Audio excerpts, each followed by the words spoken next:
Evening, everyone, and thank you for joining us for our first installment of Thursdays with Beth Abe. The idea for this program came about because normally every Shabbat, when we have a regular attendance of people, we have an opportunity to share in each other's smachot and talk about life cycle events that people have and wish mazel tov, and to just hear about what's going on in the community, as well as hear a little bit about the Parsha. So the format that this program will take weekly will be a 15 or so minute Parsha study. It's not a sermon. It's a short study of the Parsha or something in the Parsha, followed by announcements from Artie, president, and from myself. And then after that, we'll have some time just to have informal conversation over the Zoom, if the Zoom, we'll see how that goes and how Zoom allows that. This evening, we actually have a very special guest. This week's Torah portion, Parshat Eikev, contains within it the second paragraph of the Shema. V'haya im shamoa tishmeu el mitzvotai, and it shall come to pass if you listen to all the mitzvot, etc. And at the very end of that paragraph of the Shema, it tells us, "V'limadatem otam et bneichem ledaber bam." You shall teach your children Torah to speak about it. V'shivtecha beveitecha uvlechtecha v'derech uv'shochbecha uvkumecha. You should teach them to your children when you stay at home, when you go away, when you lie down, and when you get up. Meaning that teaching Torah, the literal meaning is that teaching Torah doesn't stop at any given point in our lives. Whether we're home or away, or we're walking around, or we're standing up or sitting down, teaching Torah always happens. But I think a closer reading of that verse is that when we teach our children, it's really about teaching the next generation about Torah, is that Torah cannot just be taught in a formal way to the next generation. The way we teach our children to embody Torah, to live Torah, to bring the values of the Torah into their own lives, is by doing it no matter what we do. When we're lying down and getting up and going about our business, whether we're on a vacation somewhere else, or at home, or at work, or at a family dinner, at all times, our life is centered around the Torah, and the Torah and the Jewish lens informs everything that we do. And it's not just about teaching the values and saying the values, but about actually living them and demonstrating to other people, to our children, that we live by those values. And by seeing how we act, that's how they learn. Meaning the most effective way for the children to learn Torah, v'limadatem otam et bneichem, is to deal with Torah any which way, at all times, no matter what we are doing. Both in a formal way, teaching a class, or telling our children, this is the bracha you say when you eat cornflakes or something like that. But also to actually say the brachot, to actually be kind to other people, to actually give tzedakah, and for our children to see that happen. I think that's the deeper meaning of that verse. That's true for so many things, but it's so true for rabbinic education. When you go to rabbinical school, you learn a lot of halakha, and you study the Talmud, and you study the codes of law very in depth. But nothing compares to actual experience for a rabbi, or for a student rabbi, to see a community, to see other rabbis working, to see the interaction between a rabbi and the community, and to see what it is that rabbis really do. It's not something you get a sense of from studying the books. You only get a sense of it from being involved in a community and being involved with a rabbi. I am very grateful that over the course of my rabbinical school, I had 4 or 5 different internships with different rabbis, and I got to learn so much from them. And we're very happy at Beth Abe this year to pass that opportunity on to another rabbinical student from Yeshiva University. I'll tell you a little bit about him. Stephen Gotlib is entering his final year of study at Yeshivat Rabbeinu Yitzchak El-Hanan, Yeshiva University's rabbinical school. He recently also earned a certificate in mental health counseling from the Furkauf Graduate School of Psychology and a certificate in spiritual entrepreneurship from Columbia Business School and the Glean Network. He's a graduate of Rutgers University and also works as webmaster and social media manager of the Lair House. I think he's also the social media manager of the Rabbi Isaac Elchanan Theological Seminary. Actually, there's a joke going around that anything Stephen Gotlib gets involved with, he becomes its social media manager. So if you want to take over our Facebook page, Steve, I'm sure you can give us some insight. He and his wife, Ruth Malka Road, live in Fair Lawn, New Jersey. I'll tell you a little bit about how the internship came about. Stephen and I are both alumni of different years. We're soon both going to be alumni of Rabbi Isaac Elchanan Theological Seminary.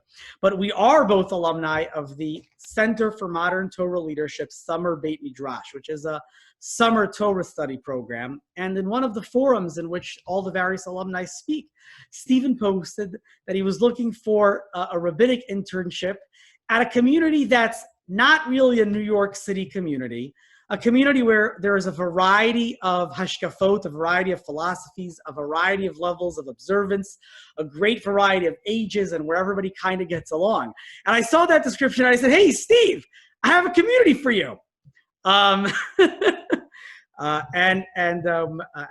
the same time, the head of the internships at Yeshiva University was speaking with me about possibly having an intern here. And so this worked out hopefully will work out very, very well, or I'm sure it will work out very well over the next year. And we are very excited to have Stephen Gotlib with us, and we look forward to learning some Torah from him. Without further ado, Steve. Thank you so much, Rabbi Feldman. I appreciate the introduction. Hopefully I can live up to about half of what you said. It's really wonderful to be here virtually with all of you, to get to see all of your faces. And hopefully we will be able to meet each other in person very soon. We already spoke, Rabbi Feldman and I, about one of the top sins that a rabbi can do is say that they're going to speak for 15 minutes and then speak for 35. So I'm going to try to put a hard stop on this brief mini-shir for 50 minutes. But in all seriousness, I'm going to try to keep it as close to the 15-minute mark as I can. Though obviously no promises can be made, as I am going to be a rabbi one day. I want to share my screen. Apparently I cannot. I'll enable that. Hold on. I just Alrighty. You got it. Perfect. So what I want to discuss is what I think is possibly one of the most important psukim in all of Tanakh, which is in this week's Parsha. God tells the people, well, he subjects the people to really a plague, a famine, hunger, not so much food around, but he says, I'm going to give you man to eat, and that's how you're going to live. And the pasuk in Devarim, right in this week's Parsha, tells us, Lo al halechem levado yichya adam. It's not by bread alone that humankind lives. Ki al kol motza pi Hashem. But it's through the word of God that we live. And I want to ask, what exactly does this mean? One interpretation of it is fairly obvious, and I think the Ibn Ezra does a good job of explaining it. The Ibn Ezra says, lechem, bread, sha'adam tadir bo. It's what we're used to. It's all of the things that we just go about our life doing, and that's what it is. But motzapi Hashem, what does that mean? So he says that just as bread is not really itself what gives us the energy, but rather the koach from it, the energy that we get from eating it, as our body digests it, as we get the energy moving through us, so too, what powers us through life is not food, but is rather that which emanates from up above, that which comes down to us from above, the mitzvot Hashem, in the form of the mitzvot, in the form of the commandments that Hashem gives us. And an implication here is that even if we had no food whatsoever, we're only subsiding on what God told us to do, we'd be able to live. In the words of Rabbi Eliezer Melamed, who I'm sure you've had no shortage of exposure to, with Rabbi Feldman being your Rav for so long, he writes it out very, very clearly, that the test that was given to the people is that they were commanded to gather just enough food for the needs of that particular day, and not to take any more for the next days. It was a big challenge for them, because the chief worry that the people had was that they were going to run out of food. They just came out of slavery. They just went to the desert. They were all very worried. It was really sort of an existential crisis that the people were going through. They were scared of death by starvation, not having enough clothing and shelter. It wasn't even only food. It was for just taking care of themselves physically. They were at the mercy of the elements. And so man developed a powerful impulse to eat as much as they could, to pursue as much money and assets as they could. And through that, he says that they became enslaved to their work habits, to their impulses. They were just doing everything that they wanted very, very greedily. And so what God wanted to show the Israelites during that time was the proper attitude towards life. Knowledge that the purpose of life is not to get physical wealth, food, money, etc., but to cling to God and the Torah that God teaches us. Put in different words by a former teacher of mine, Rabbi Shai held, piety requires us to surrender the illusion of self-sufficiency. As human beings, we're fragile and vulnerable, and therefore irreducibly dependent, both on God and other people.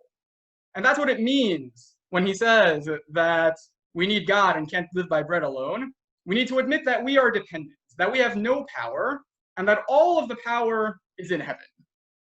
What I would like to argue is that there's another reading to this. A reading that might be a little bit less intuitive, but is still to be shown within Jewish tradition, and is, I think, an ideal for us to be striving to. And one example of that is found in the Midrash Tanchuma. There's a story of a guy named Turnus Rufus. I always called him the turnip growing up because I couldn't pronounce the full name. And he came over to Rabbi Akiva, and they're talking about circumcision, but I want to talk just about an aside comment that's made in this story. He says to Rabbi Akiva, what's better, that which is made by us humans, or that which comes from the heavens? You know, the work of flesh and blood, or the work of God? And one of Rabbi Akiva's answers is that he tells this guy, go bring me some wheat, and go bring me some bread. And he asks him, which one is nicer? And obviously the answer is the bread. And his response is, well, the bread is the work of man, but the wheat is the work of God. And so Turnus Rufus goes back to him and says, but I don't get it. If that's the case, you know, why do you do the circumcision thing?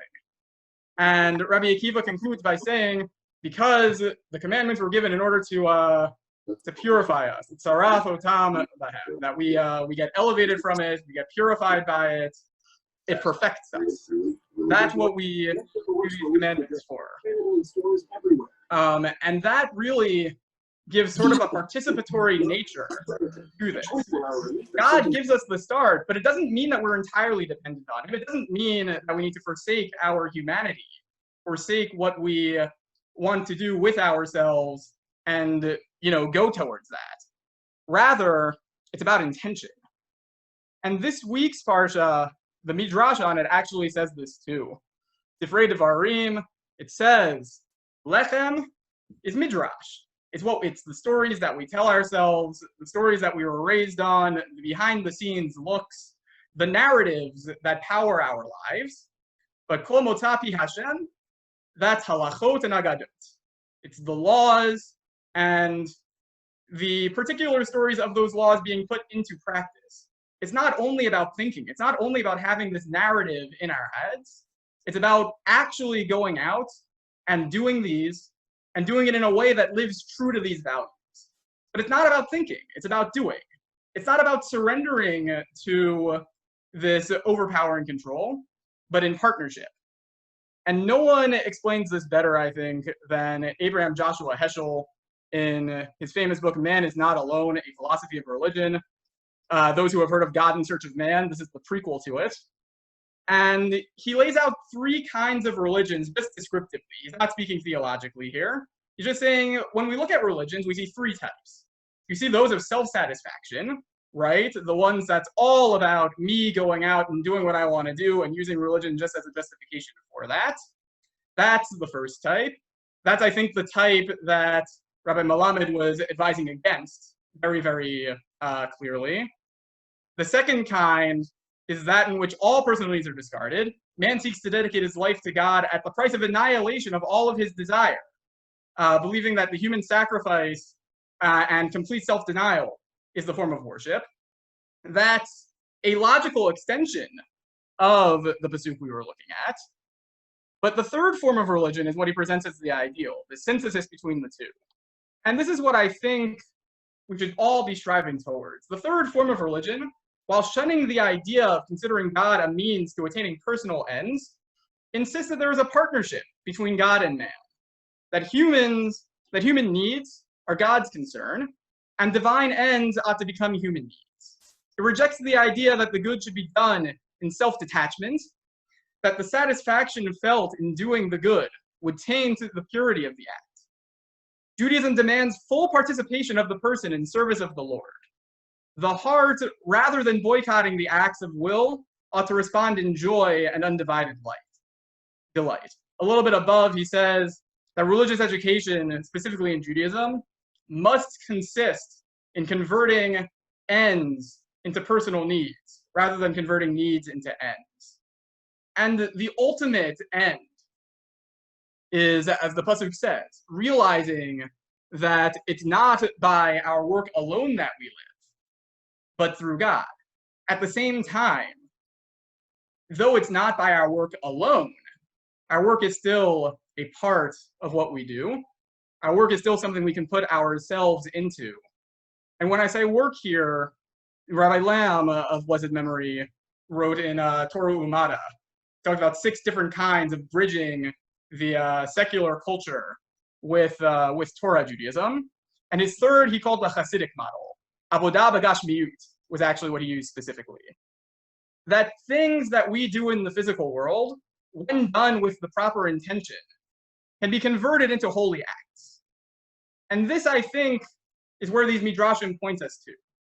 Not to discarding ourselves and saying we can't fend for ourselves, so we need to forget about ourselves entirely and only do what we perceive as this fundamentalist kind of existence, but rather that we should seek partnership, that we should understand that we are who we are, that we are created b'tselem Elohim, that we all have our own missions in the world that go in different ways, but that we do not do that alone. We do that with God. I always like to joke that we need to put the theology back in theological seminary.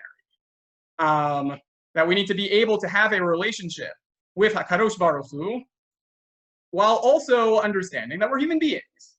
This is something that people often fail to do in many ways. They either become hermits in some cases, or become very superficially religious. But what this Parsha teaches us is that the middle path, the path of sanctification of ourselves, of the world, is the way to go. That to be a religious person need not forsake being a person.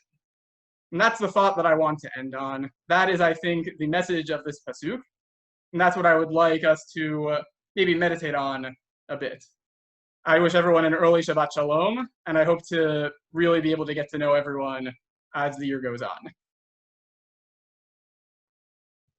Yasher Koach, thank you, Stephen, for that very interesting shiur about finding a middle path between our own needs and our work and our relationship with God and bringing God into the world. Yasher Koach, thank you so much.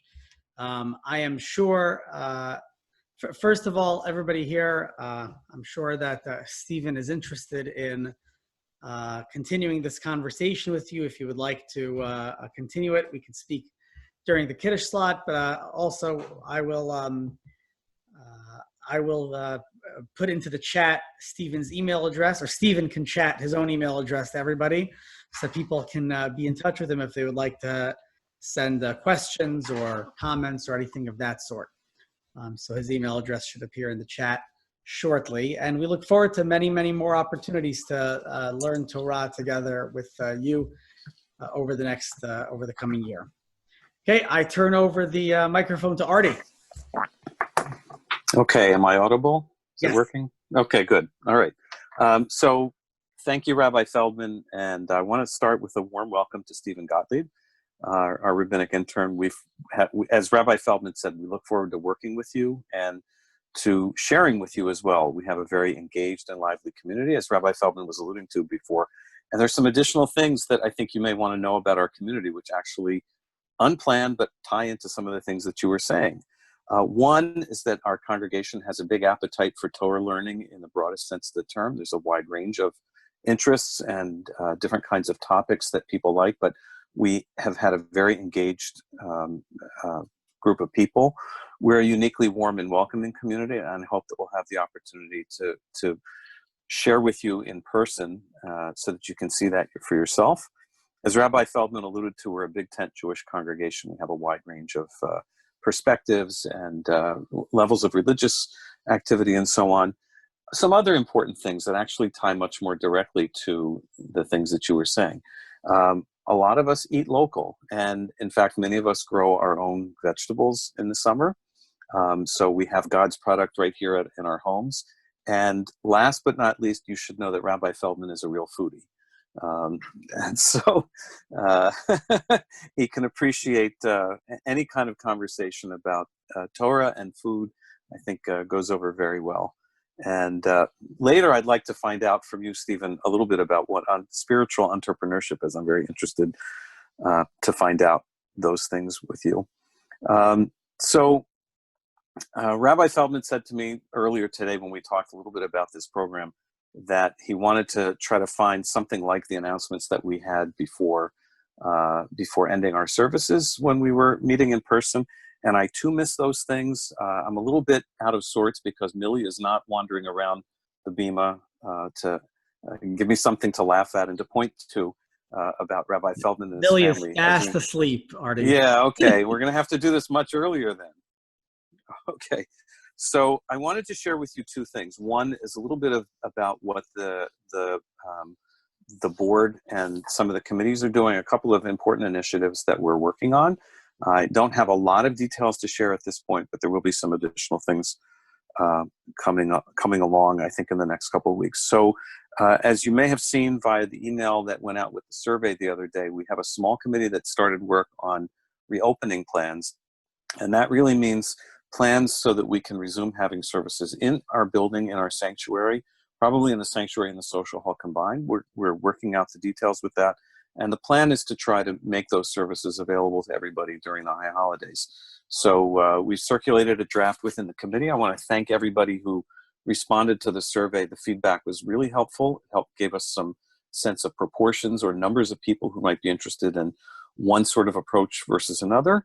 There were some specific things that people mentioned that we had anticipated, and a number of things that we really hadn't thought about that will be food for thought for the committee. So we'll try to work as a committee and move that back and forth between the committee.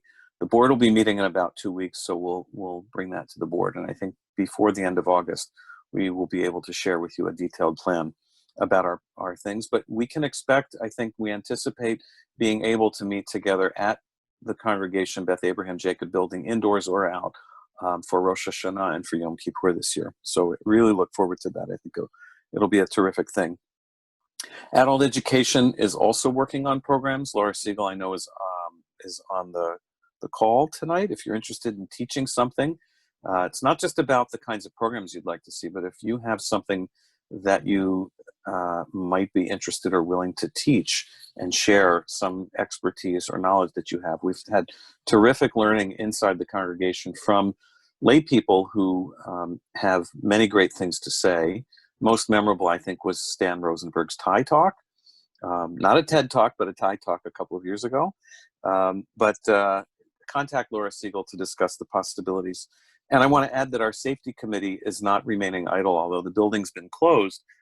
We have been having some conversations about a couple of initiatives that we are looking at that may provide for greater security for the congregation. So right now we're just exploring some possibilities, but we hope to have some things to share in the next couple of months. And finally, during these announcements, I usually have an opportunity to give a handful of things in any given week that are what we might call good and welfare at a board meeting, but condolences or happy news in the congregation. And I'm sad to share that we have some condolences quite a bit over the last couple of months, but also some very happy news that I want to pass along as well, or repeat as well. So during the past few months, we've lost two members, Bernice Friedman and Monia Svinyatovsky, have passed away, and a number of people have lost a parent. And in one case, one person lost both parents. So these are Rabbi Moshe Bomzer, David Cohen, Bob Crystal, Rich Drucker, Cheryl Ginsburg. Ethel Kagan lost a sister, Mickey Masri, Howard Schaefer, and Laura Siegel. Our condolences to all of you. We hope that you find comfort together with the mourners of Zion and Israel, and that you sustain very happy memories of your parents and cherish what they taught you and what you can pass on from them to the next generation. At the same time, we have some happy news to celebrate. So Mazel Tov to Susanna and Ted Levin and Faye and Rabbi Paul Silton on the birth of grandchildren, to Dahel Batel Dahan Montgomery and Harry Montgomery on the birth of a boy, their second child. Mazel Tov to Dina Gottesman and Daniel Resnick and family on Rachel and Ellie having become Benot Mitzvah. They were with us for Shabbat services 2 weeks ago, and it was a very happy occasion. Mazel Tov, many weddings this summer. Part of the Backyard Wedding Club, with the exception of Laura Hilton Siegel and family, on the marriage of Ariella Siegel to Eli Shapiro. The story of the wedding at the drive-in movie theater was actually featured in the New York Times. You can take a look for that. Mazel Tov to Chaya Tal and Yosef Yishai Hilson on the marriage of Aiden Tal to Adina Miller. To Ilana and Rob Kovach and Barb and Heshi Ungerman on the marriage just last week of Maya Kovach to Adam Lott. And there's one more, I guess I should say two. Nanette and Artie Brenner on the marriage of Liana to Ellie Peltz. And then special Mazel Tov to Ilana and Rob Kovach on managing to get their entire family entered into Israel this week so that they can quarantine before Jenny Kovach's wedding to Simcha Gold in Israel in a few weeks.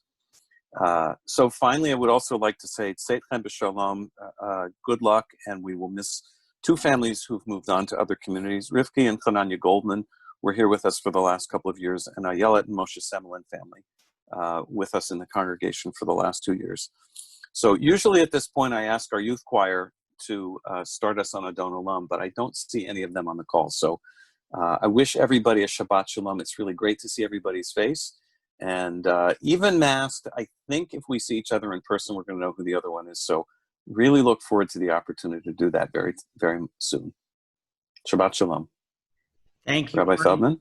Thank you, Artie, and thank you again, Stephen. Just as one more announcement, next week during this program and for the half an hour beforehand, from 7:30 to 8, we will be celebrating Rachel and Ellie Resnick's Benot Mitzvah right here on the Zoom call.